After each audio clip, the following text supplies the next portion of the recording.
Welcome back, everybody, to the preview of Mamelodi Sundowns. No. We are away, they are home. So it's welcome back, everybody, to the preview of Kaizer Chips. Oh, our daily bread, our 3 points. This is the almighty Mamelodi Sundowns. This is the real Goliath versus David scenario, because the only time Kaizer Chiefs has managed to beat us in the last 3 to 5 seasons is due to a dubious offside goal, which they scored in the Nedbank semi-finals. So yeah, tomorrow we are going to Soccer City FNB Stadium. We're going to ravage them. We're gonna run through Kaizer Chiefs. Yeah, man, I can't wait. I can't wait for the 3 points. Kaizer Chiefs 3 points, they taste sweeter. They are more nicer than any other 3 points. You see, when I get 3 points from Kaizer Chiefs, something inside feels nice. Something inside melts. I don't know why, but something good happened. No matter how bad my day was, but the moment we get 3 points from Kaizer Chiefs, it just changes everything.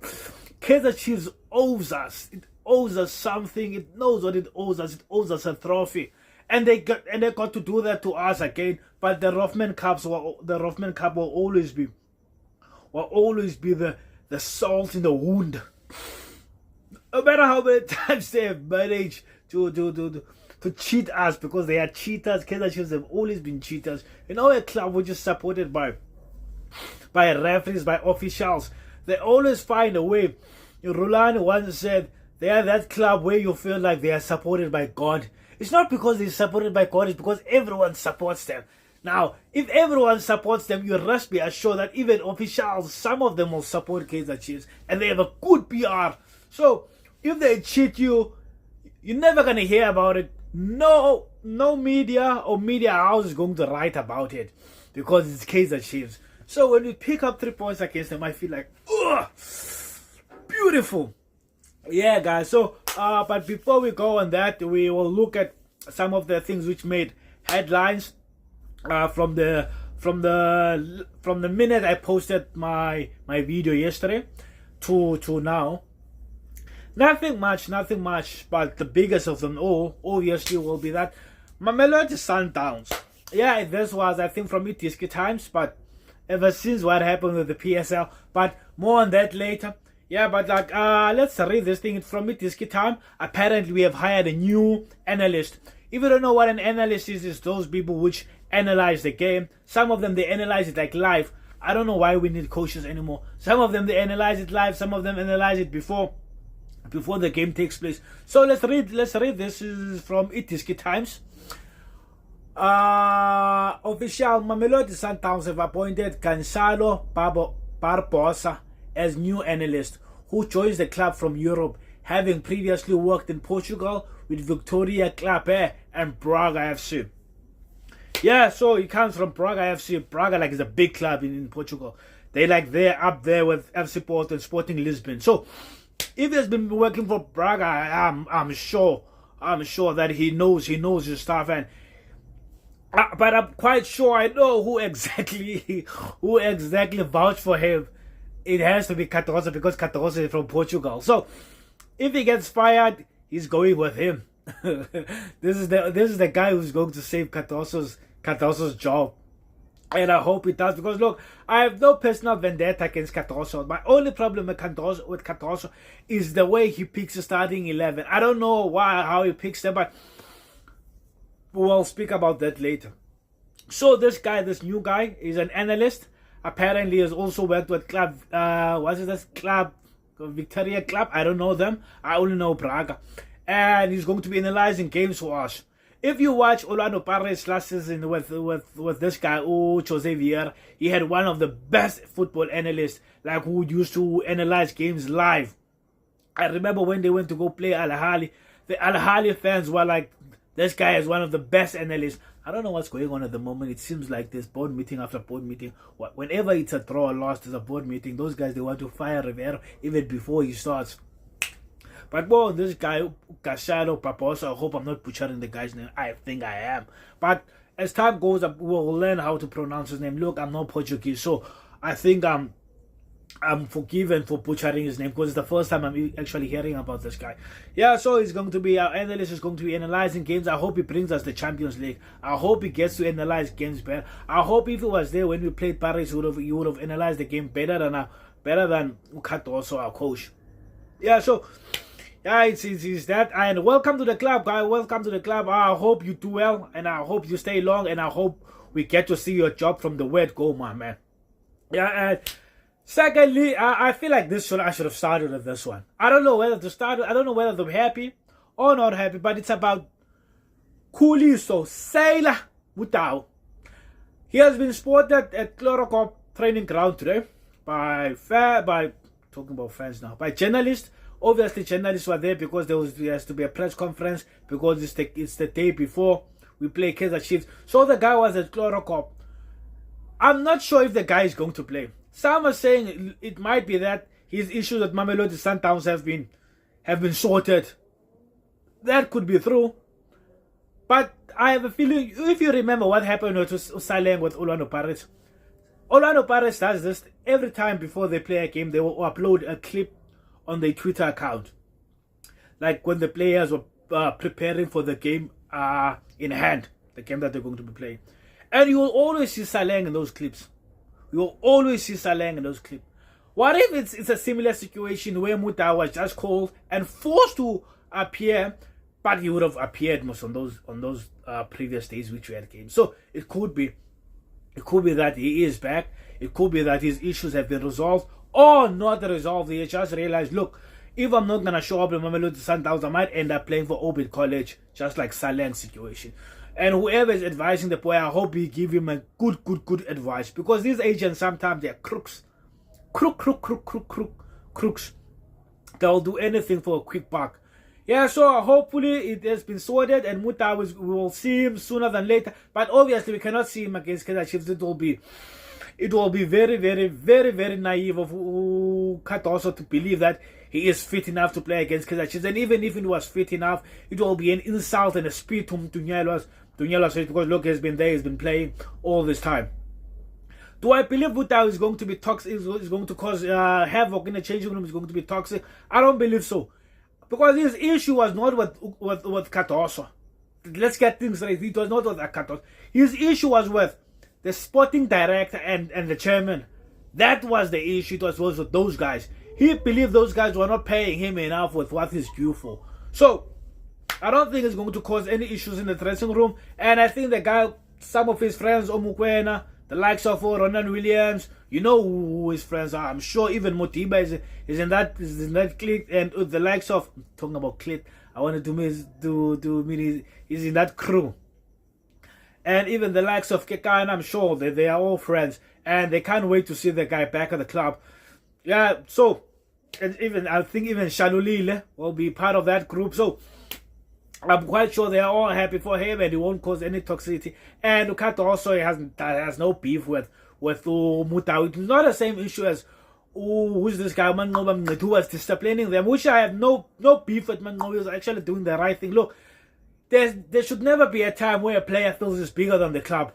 There should never be a time like that. They should never, because the moment there are players who feel they are bigger than the club, that club is heading for the downfall. Until you release those players, because every player who comes in will realize, okay, I don't have to listen to the coach. If I listen to this player, I'm rest assured I am going to play. So there should never be a time where a player is bigger than the club. Yeah, then after Mutau, Kaizer Chiefs have signed one of our release players, Maboe. I've no beef. Maboe was not getting game time after the injury, of course, he got. After that, he didn't get enough game time. Even those games he will play, you will feel like he still has anxiety. They call it PTSD.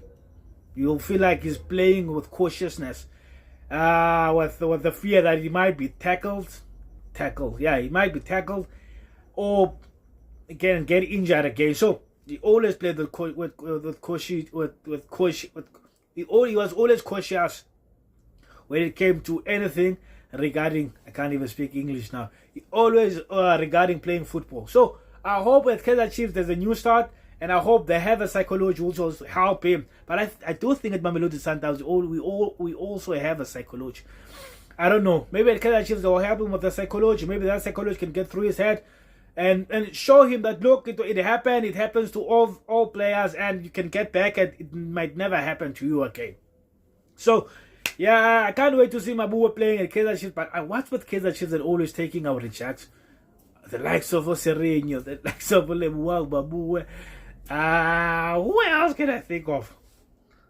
Oh, they didn't want. They almost took Zungu, but the players complained, and this one was a secret also. They didn't know about it. They only heard about it when it got announced. Because I'm rest assured, those ones, they would have been angry. They'll say, what are you doing? What are we gonna do with this guy? Yeah, so Lebuwa Maboe has went there. And then I know we are not in the MTN 8, but I think this deserves a mention. So today it is Key Times. I don't have the tweet. I would love to show you guys the tweet. They tweeted that the MTN 8 final, which will be played on the 19th of September, I think 19th or 13th, yeah, 13th of September, will be played at Moses Mabhida. Guess what happened? PSL released a statement saying those are lies.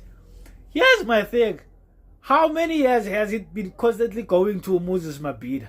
Why are they fighting that statement? Because if it happens, and I'm telling you guys, if it happens that the MTN 8 final goes to Moses Mabhida, everyone's going to ask why lie in the first place. Why reject the truth? Because in actual fact they are rejecting the truth. They're saying it's not true, which we all know. Look, I'm gonna give it this Key Time 85% out of this. It is going to Moses Mabhida. It is. All other provinces can forget about this one. And look, my province, Western Cape and Gauteng, they are already out. Northwest is already out. Northern Cape is already out. So you have 5 provinces left. Moses Mabhida, I'm telling you, is number 1. Polokwane, the new Peter Mokaba Stadium, Bombela, Mpumalanga, Eastern Cape, Nelson Mandela Bay, and Free State. The Free State, Toyota Stadium, they can forget about this trophy. It's going to Moses Mabhida. If it happens that it goes to Moses Mabhida, I don't know. I'll never trust this Key Times ever again with anything. Let me say that. Probably I'll never trust them again. But we will see. I'm just going to show you a snippet. But if you want, you can go to the PSL Twitter account and just go read the statement I meant. So I'm just going to read you a bit. This was actually posted by Unplayable. So here goes. MTN 8, PSL and MTN 8 venue wishes to address and correct false reports circulating in the media regarding the venue for the 2025 MTN 8 final. The report is inaccurate, misleading, and irresponsible. The official announcement of the 2025 MTN 8 final will be made by the league at the appropriate time through the PSL official communication platforms. We appeal to all football stakeholders, particularly the spectators, for patience as the necessary procedure are finalized. Look, they might say this, but in honesty, football is a poor man's sport. We all know that. We only get paid around 25 until month end. Majority of us have many debts. So the moment you get paid, you already want to budget. Okay, am I going? Yes, I'm going. How much money can I spend? If they're going to delay this thing, when are the people going to be able to budget? Because remember, this is a poor man's sport. We don't get paid billions of money, gazillions of money. We get paid a few thousand. So we want to plan these outings. And if without us, football will not be great. Without the spectators, football will not be great. Imagine going to a final, then the stadium is empty. So I think PSL should rush the announcement as soon as possible. Because look, what more can be taking so long for them not to announce it? They should have known already by the time the four clubs were in the semi-finals. Okay, look, these clubs are in the semi-finals, so most definitely all of those clubs came from different provinces, if I'm correct. Orlando Pirates came from Gauteng, Stellenbosch came from Western Cape, Sekhukhune comes from, I know Sekhukhune is from Gauteng, but they play their home games in Limpopo. So Peter Mugabe, the new Peter Mugabe will also be out. Who was Sekhukhune and Stellenbosch? Pirates. Yeah, it was 3 provinces already. So you have 3, which is Mbombela. No, not Mbombela. Yeah, you have Mbombela, you have Moses Mabhida, you have Free State, and Eastern Cape. You had 4 already. So I don't understand. They should have known already out of those 4 which one is going to be hosting the final of the MTN8. But it's PSL, it's Kaizer, so you'll never know. Yeah, guys, and that there was an announcement. I think they've raised the capacity for the game tomorrow, which we're going to now. The preview. Yeah, they've raised. I think it's gonna be around about 60,000 for the. It's a 90,000 capacity, but it's going to be 60,000. It's at night, so security and all other reasons which they know what are they are. Yeah, guys. So let's go to the preview now. Kaizer Chiefs versus Mamelodi Sundowns. Who do I think is going to be in the starting lineup? Without any further ado, let me show you my starting lineup. This will be my starting lineup. Ronan Williams, goalkeeper. Right back, Mtunyelwa. I know Ronald Williams has angered a lot of people, even me, but are we gonna play Onyango? Are we gonna play Peterson? Are we gonna play February? This is Kaizer Chiefs. Let's rather stick with Williams, because if it happens that we play another goalkeeper and then it does bad, we'll all want Katoso out. So let's rather play Williams. But Williams was very arrogant on the last game against Orlando Pirates. He even said something which I won't repeat on this video. So on the right will be Mtunyelwa. There's no one other than Mtunyelwa. Mutawe has only returned, and we all know Mutawe, he can't be fit to play tomorrow, even though he was training alone, but he was not training with the team. The fluidity will just ruin the fluidity, and it will hang a lot of players who are on the bench if Mutawe just came in and played. 4 and 5, I'll play Kibedu and Vala. Kekan has been training us for far too long. Vala has been fit for a while. I also saw him on the video which was uploaded by Mamelodi. So play the guy tomorrow. He has never let us down. He defends with his life. On the left, we all know it's been a rotation. It's been a rotation between Lunga and Motiba, and Lunga started the last game. So the rest assured Motiba is going to start this game, and I'll also start Motiba on this game. I'll play a time on 4. CDM, it will be Mukwena. Double 8, Ayende and Kulisi. Look, Resto Adams. Adams has not been giving us enough. He's been failing a lot. So play Mkulusi for him to go up top and help Silas play the number 10 role. Which Silas, I will give him the number 10 role. Against the Pirates, he went back to default setting, which is rubbish playing. We don't have another option. Ribeiro has went AO. Kembers 1 is injured. And our sporting director, Flembeck, won't go to the market to look for a new number 10. Our strikers will be Ushalolile. He'll be playing the supporting role for Reinas, while Ronas will be the upfront man. That will be my starting 11. What is my prediction? Guys, give me 3-0. Give me 3-0. I'm not asking for much. Just give me 3-0. Let me rest well. 3 goals, 3 points. Shalulile picks up another one. Probably one of the defenders, Mbala, just to shut Katoso up. And probably Silas. Silas proved me wrong. Show me that game against Orlando Pirates was just a downfall because you didn't play against Makis. So you were kind of rough. So now you are back sharp and you can produce what's needed from you. Don't forget, guys, to like, subscribe, hit the notification button to be notified once a new video has been uploaded. Love you.